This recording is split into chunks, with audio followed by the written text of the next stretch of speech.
Universitas Muhammadiyah Riau adalah perguruan tinggi yang berkomitmen untuk memberikan pendidikan berkualitas dan berorientasi pada pengembangan potensi mahasiswa, dengan fokus pada akademik yang kuat, pengembangan karakter, dan pemberdayaan masyarakat.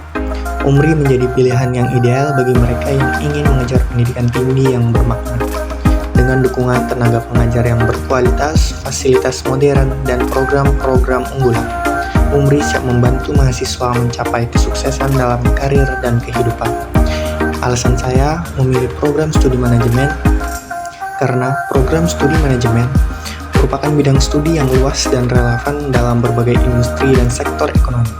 Program studi manajemen juga memberikan pemahaman yang mendalam tentang prinsip-prinsip manajemen, kepemimpinan, organisasi, dan strategi bisnis.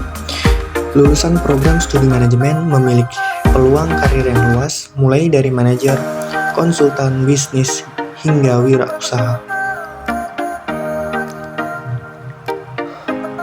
Program studi manajemen merupakan salah satu program studi di Fakultas Ekonomi dan Bisnis Universitas Muhammadiyah Riau.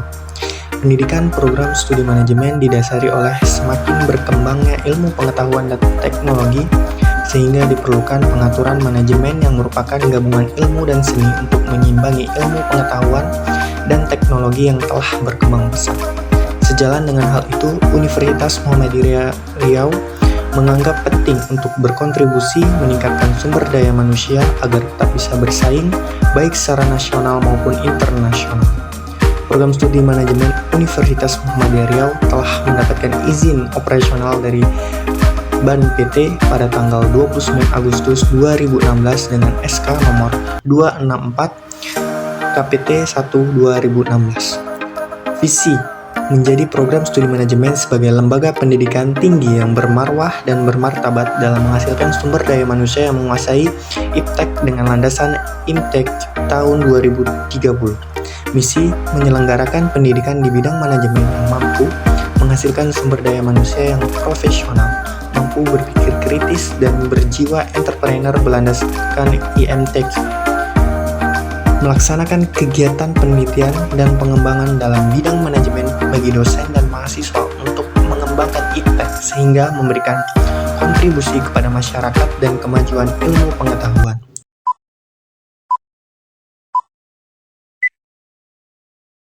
Assalamualaikum warahmatullahi wabarakatuh.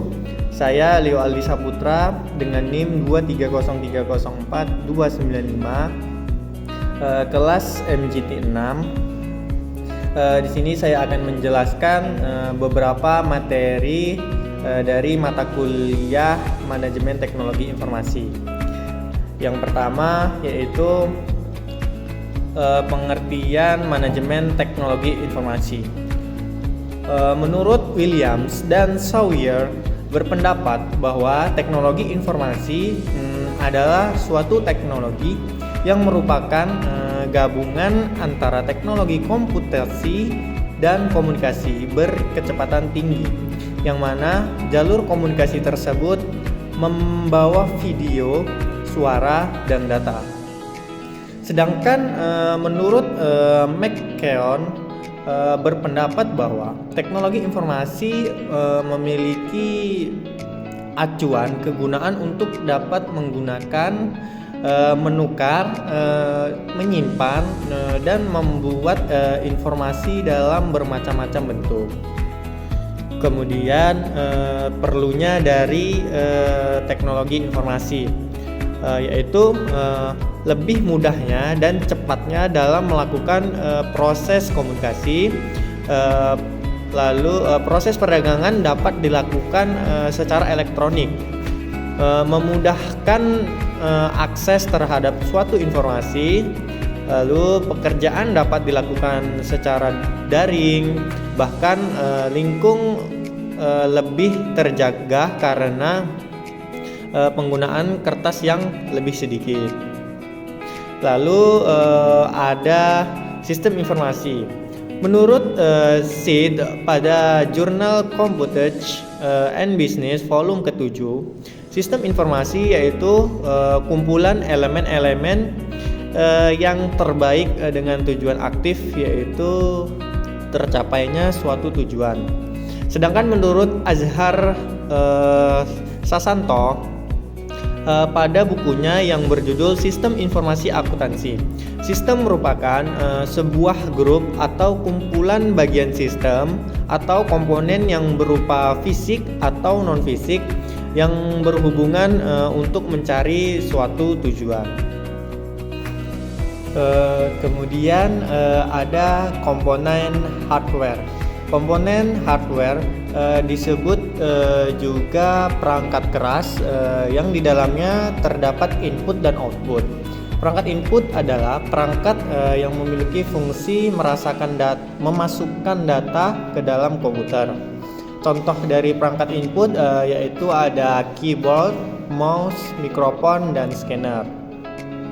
Lalu komponen software adalah peranti atau komponen dari komputer yang dapat berbentuk data, program, dan file digital yang bisa dibaca atau dipasang di komputer. Software dapat diartikan sebagai bagian dari sistem dalam komputer yang tidak memiliki wujud.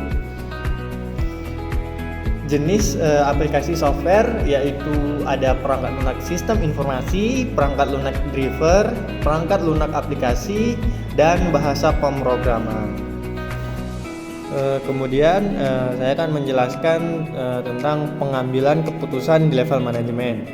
Pengambilan keputusan di level manajemen merupakan suatu hasil dari proses mental atau kognitif yang membawa seseorang yang terlibat di dalam pemilihan sebuah rangkaian aksi dari beberapa alternatif pemecahan masalah yang ada. Lalu ada sistem penunjang keputusan.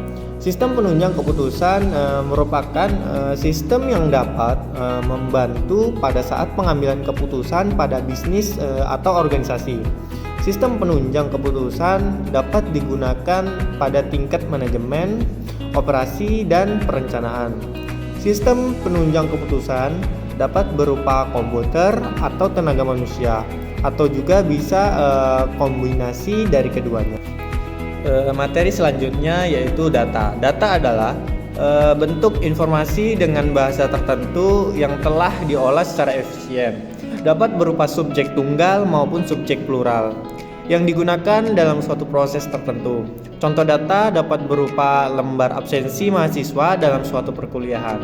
Adapun data yang disebut dengan data mentah, yang mana merupakan suatu istilah yang digunakan untuk menjelaskan data dalam bentuk digital yang paling dasar. Kemudian informasi. Informasi adalah hasil dari data yang telah diproses sedemikian rupa sehingga dapat memberikan pengetahuan kepada orang yang menerimanya. Informasi didapatkan dengan cara mengumpulkan sekumpulan data dan merubahnya menjadi sesuatu bentuk yang memiliki makna. Informasi adalah kesimpulan dari suatu data. Data adalah sekumpulan informasi yang tidak berkaitan yang membuatnya tidak mempunyai makna sampai data tersebut telah dievaluasi. Sebelum data dapat menyampaikan sesuatu kepada penerima, maka data tersebut tidak berguna.